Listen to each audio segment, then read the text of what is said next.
Welcome to KCC Diesel Online. My name is Jeff Rush, and this is DST 110H. Today we'll be covering Chapter 7, Charging Systems. So our learning objectives are, you should be able to explain an alternator or how an alternator produces a regulated DC voltage. Describe how electrical contact is made throughout the rotating rotor windings. Trace the current flow from the stator winding through a rectifier bridge, and explain how, not how a voltage regulator controls the strength of the rotor's magnetic field. Again, we've introduced the concept of magnetic fields before, and now we're going to see the application in the auto and diesel industry. Define the purpose of the diode trio or the field diode assembly. Perform a preliminary inspection of the charging system. Disassemble and inspect the internal components of a typical alternator. Test a truck charging system and perform a parasitic draw test. All right, so we talked before, so let's kind of just refresh. Cutting magnetic lines of force with a conductor will produce a positive voltage. Okay, so we already kind of talked about that. So it doesn't really matter which way we do it. A voltage is produced. However, when we go back and forth, we have, if you see in this photo, we are going forward through the horseshoe magnet. In this video, in this slide, we're going backwards, and so we're getting positive and negative voltage, and that is significant because that's alternating, what we would consider alternating current. The voltage goes above and below the line, and so I'll take just a quick second and show you what I mean about that. So, well, you know what? I think we already covered that in a previous video. I'm not going to go back over it. And I think we're going to see it better in a slide shortly. All right. Inducing more voltage. The greater the number of magnetic lines of force that are cut by a conductor per second, the greater the voltage is induced in the conductor. Increase the speed of the conductor that moves through the magnetic field, and increasing the strength of the magnetic field are all ways that we can increase the voltage, inducing more voltage. So the greater number of magnetic lines of force that are cut by the conductor per second, and the greater the voltage induced into the conductor, and then increasing the speed of the conductor that moves through the magnetic field, and then increasing the strength of the magnetic field. All right, voltage waveforms. An oscilloscope displays voltage amplitude on the y-axis and the time on the x-axis, and so we're going to see this in the lab. The oscilloscope can be adjusted to change the values of each division, both the horizontal and the vertical axis.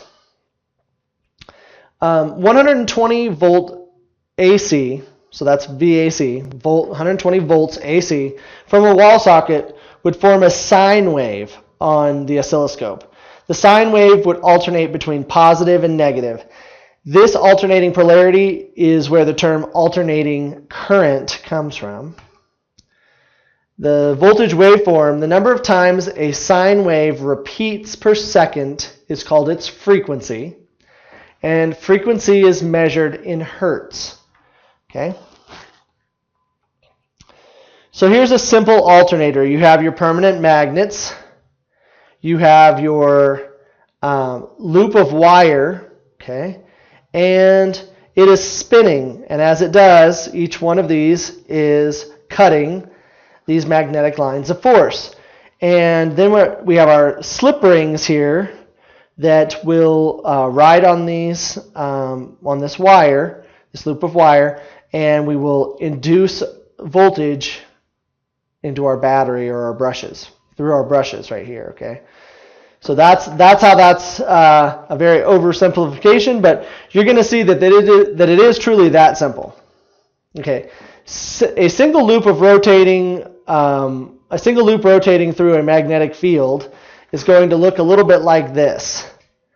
Okay, as we position 1, position 2, position 3, position 4, position 5, position 6. Okay, so you're going to see how that looks here. So position 1, position 2, position 3, position 4, position 5, position 6. Position 1, position 2, position 3. Okay, and so as we go through, you see this is that sine wave. Okay, and the number of times it goes above and below the line per second. Okay, that's our frequency. Magnets rotating inside a conductive loop. Okay, so now here are our wires here, and our magnets are moving. Okay, we're rotating the magnetic field rather than rotating the wire. Okay, and we are still getting a polarity change when we do this. Okay.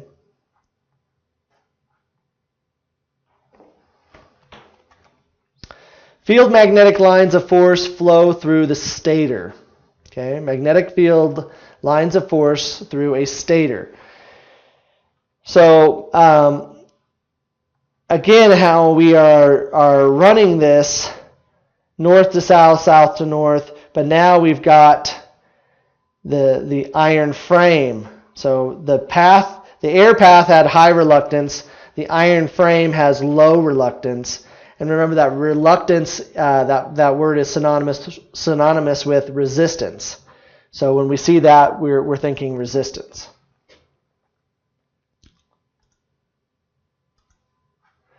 All right, the electromagnet inside of rotating inside of a conductive loop. Sorry, I'm having a hard time speaking today.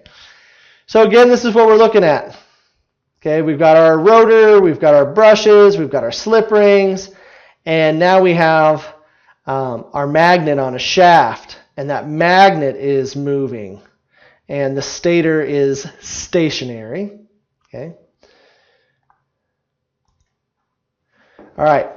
The sine wave produced by a magnet rotating through a conductive loop. Again, we've talked a little bit about that. So the phase windings. So in A, okay, we have 0 volts. In B, we're still at 0 volts, but we started at 0 volts, and now we're ramping up to the top side as the magnet moves. Now in C, we're in the neutral position here. So we're back. See, the magnet is as far away from the poles as possibly could be. So we're going to be at 0 again, right where we started. Now the next evolution, the next rotation, our south, or our negative part of the magnet, is back up here. So now we're going negative in the sine wave, and then if you look at D or E here rather, we're going to come back up because now our north and south are neutral, and we're going to come back up to 0. And so that's one cycle. Okay.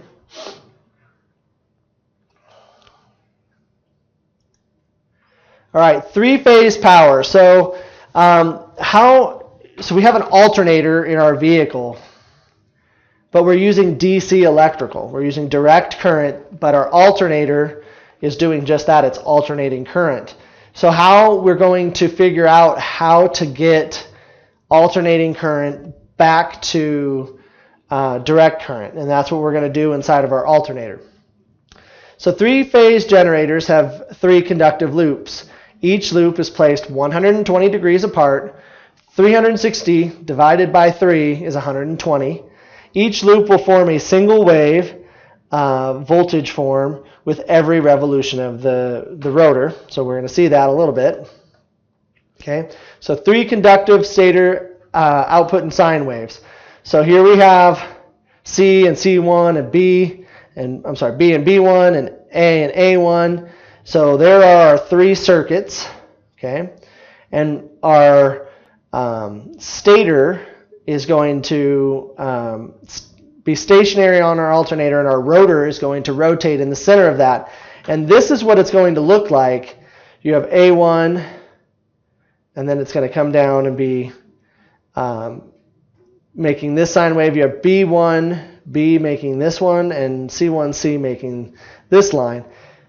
So in one cycle, we're going to have 3 different phases of voltage. Okay.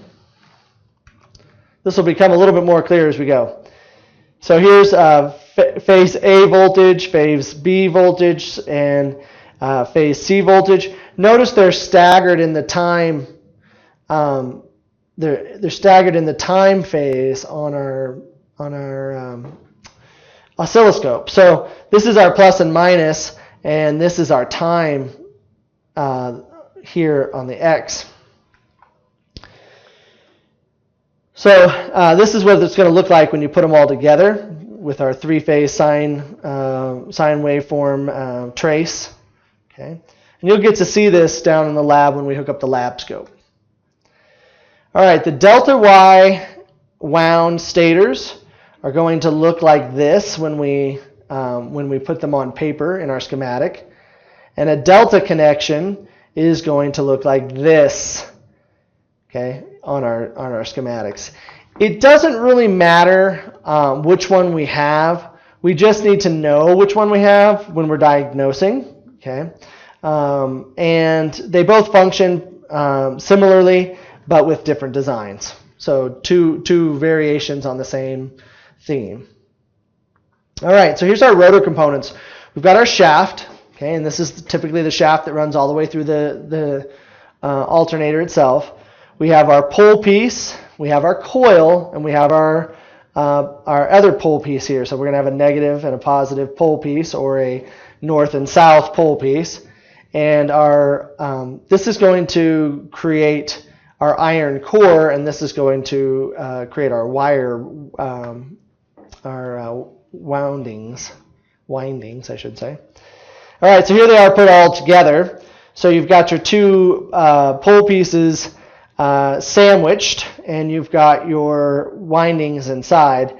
Now the slip rings are going to conduct that electricity from the shaft into the brushes.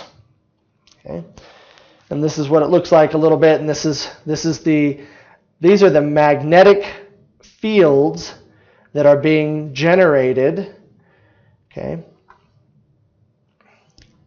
The design is very specific. Okay, so this is a 3-phase stator winding. Okay, and you'll see how this is designed and how all of the wires are going to connect a little differently. And then the 3-phase stator windings are installed inside a laminated iron frame. Laminated is another word for insulated. So they use a special laminating process with paper and a coating, a clear coat that is going to be baked on, and that's going to insulate the wires from one another. All right, converting AC to DC. AC current from an alternator must be converted to DC current. So remember, we use an alternator in our vehicle, but we use DC voltage, so we cannot use AC voltage for most of our things in our car. So we're going to convert it back to DC. Diodes are often called rectifiers. Convert the AC current back to DC. The output of the alternator stator windings is connected to a 4-diode rectifier bridge, and we're going to show you what this looks like.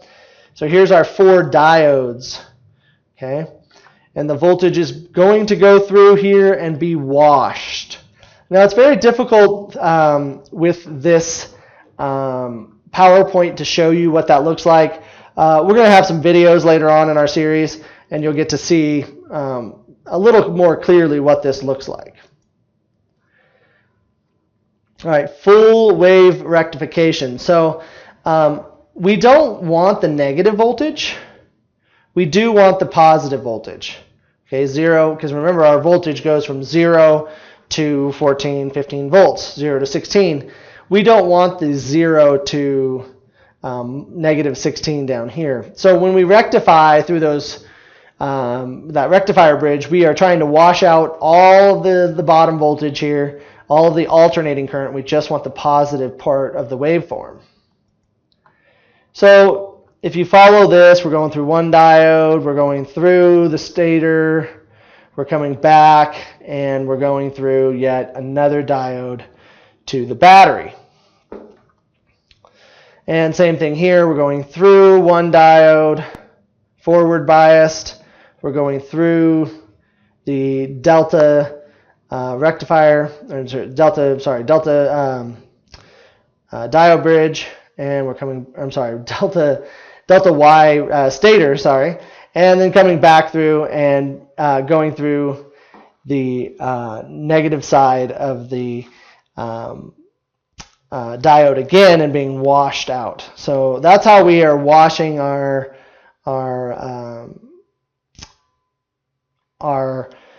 sine waves and our voltage. So as the three phases are washed out by our rectified by a rectifier bridge, this is what we end up with. We still have a sine wave, the top of the sine wave, but what we're trying to do is that everything is moving so fast that all we're getting is the peaks, and that's going to end up adding up to our voltage. All right. Voltage regulation fundamentals. A modern truck alternator is designed to maintain a 14.2 output for a 12-volt system. Voltage regulators maintain alternator output by controlling the current flow through the rotor field coil windings. So the strength of that field is going to determine how strong of a voltage output the alternator has. So if the alternator current is low, current to the field coil is increased. Okay, so alternator output is low, current to the rotor field coil is increased. If the alternator output is high, current to the rotor field is decreased in order to manage this high and low voltage that we want. We don't want it too low, we don't want it too high, and the voltage regulator is going to control that. All right, so let's look at the path. So here we are going to ground. Here we are controlling right here the voltage on this brush. So we have voltage going into the slip ring and going through the shaft and then coming back out to ground. And so we are able to energize our magnetic coils there to control the strength of the magnetic field from the poles.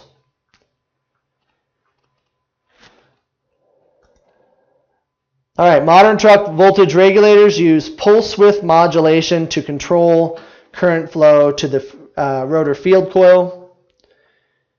Oh, let me go back. Pulse width refers to an on portion of a pulse compared to the off portion of a pulse, and we'll talk about this in the next slide. The longer the on portion of a pulse has, the more current supplied to the rotor field coil. The shorter the on portion of a pulse has, less current supplied to the rotor field coil. Voltage for the field coil is supplied by the diode trio of a field diode. Okay, so here's that pulse width modulated duty cycle. So here's the on portion. Here is the off portion. Here is the on portion and the off portion again. And the more we have, so lights on for one period of time and off for 2 periods of time results in a dim lamp output. Lights on for 2 time periods and off for 1, resulting in a brighter lamp output. Okay, pulse width modulation, PWM. So if we look at this, okay, this one cycle, okay, we were off more than we were on. And for this cycle, okay, we had a 50% duty cycle. We were off and on the same amount of time. And then here we were on for 75, we were off for 25. And then here we were on for 90 and off for 10. And that's pulse width modulation. And we'll talk a little bit more about that. You'll get to see this and play with this in the lab.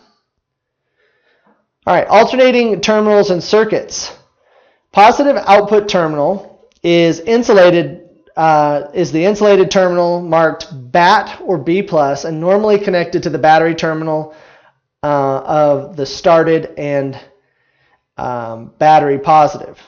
I'm sure that's supposed to say starter and battery positive. The ground terminal, most of the trucks alternators have a ground terminal that connects to the starter ground or the frame. Some alternators ground through the alternator mounting bolts. So depending on how we want to mount that, we can actually have an insulated ground or we can have a non-insulated ground. So when there's a wire going from the ground terminal of the alternator to the truck frame or the engine, then that is an insulated ground for the alternator. But that doesn't mean that the whole ground side of the truck is insulated, just that one portion. And then the relay terminal, marked R or AC, used on some systems to power the relay only when the engine is running. So we'll talk a little bit more about that. All right, alternator terminals and circuits. The indicator light terminal available on some alternators, the dash indicator will light if the alternator is not functioning. So that battery light, when you key on engine off, you have a battery light that will come on. It'll either look like a battery or it might say BAT. And then when you turn the vehicle on, that light will go out, letting you know that your alternator is in fact charging. And then you have remote sensing terminal. This provides an indication of the battery voltage to the voltage regulator. So if you have an external voltage regulator, which some cars and trucks do, kind of old tech though. All right, here's a brushless alternator. And these are gaining popularity because there's less parts to actually wear out. So your field coil is now going to go inside a little bit more complex rotor assembly. And we still have our two outputs here. But no brushless, or no brushes, I should say. Charging system problems. So complaints of high charging voltage, the voltmeter reads high, a sulfur smell, that sulfur smell comes from the batteries being overcharged, wet batteries and high water usage, so batteries that are always wet underneath the hood or that have, every time you check them, they need to be topped off. Batteries that are lamps that are too bright and burn out quickly, or turn signals that flash too rapidly, and then decreased battery life. These are all complaints of charging system problems that were caused from high voltage. Then low voltage complaints are voltmeter reads too low, slow cranking speed or no crank, lamps that are too dim and turn signals that flash too slowly, and then also decreased battery life because we are not charging our battery properly. All right, testing a charging system using batteries that are not fully charged may lead you to incorrect diagnosis. Recharging batteries can take a considerable amount of time. Having sufficiently charged batteries that you can temporarily install for testing can save you and your customer valuable time. So this is one of the reasons why we now replace batteries kind of at the drop of a hat, is so that we can move on with our diagnostics.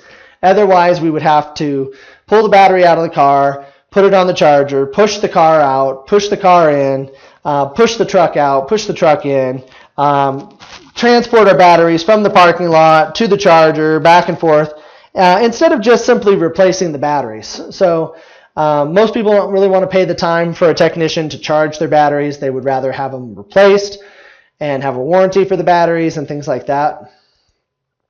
But a lot of good batteries get replaced just because people don't want to wait around to have them tested. All right, so here's a Delco Remy 28SI alternator. It's a pad mount, so you see the 4 bolts that are mounting it. Okay, so, oftentimes these bolts can be used for grounding the alternator, like they were talking about, or it can have a separate ground. You're going to see a little bit of both. Okay, the Delco Remy 28SI is obviously in this picture is being used with a serpentine belt. So a lot of our alternator diagnostics include belt checks and things like that. Each OEM has procedures for testing the charging system that should always be followed. Procedures listed are only examples and cannot be performed on all vehicles. So you're going to see this throughout our book, that they're going to show you maybe a general diagnostic procedure, and it may not be specific enough for the vehicles you're working on. So be aware of that. That's just a caution for everyone out there. All right, testing alternator charging circuit voltage drop. So with the voltage drop that we're looking at here, we don't expect to see much voltage drop in this position here with the battery voltage, because we're just measuring the battery source. There should be really no drop here. The other test we can do is with our alternator and an inductive clamp, and we can check with our meter. So this is a special clamp, and we use our meter in a special way to do this test. Most of the time our meter, our DMM, our fluke meter or whatever, will not be able to handle the current put out by an alternator or a starter, so we can't put our meter in series with those components. We actually have to use an amp clamp. Here we're using a carbon pile and checking or inducing a voltage on our alternator, inducing a load, I should say. All right, determining individual alternator cable voltage drops. Again, we're using this carbon pile. We're going to go over these in quite a bit of fashion, so just kind of watch this, and we're going to go through this in a bunch of different ways in the lab, so I'm not going to get into it too much. All right, alternator test, no load. Connect the voltmeter across the alternator output positive and negative leads. Connect the ammeter probe to the alternator output lead. Start the engine, run at 1500 RPM for 2 minutes. We want to try to stabilize voltage and get the vehicle stable. Observe voltage and current readings with all electrical loads off and the engine running. Conduct the test based on the results of the test chart below. So test 1, test 2, test 3, and we'll talk a little bit about what these tests are about. I think I'm going to split this video into 2 parts. So I think I'm going to go ahead and end here for now, and I'll see you in part 2. Thank you very much.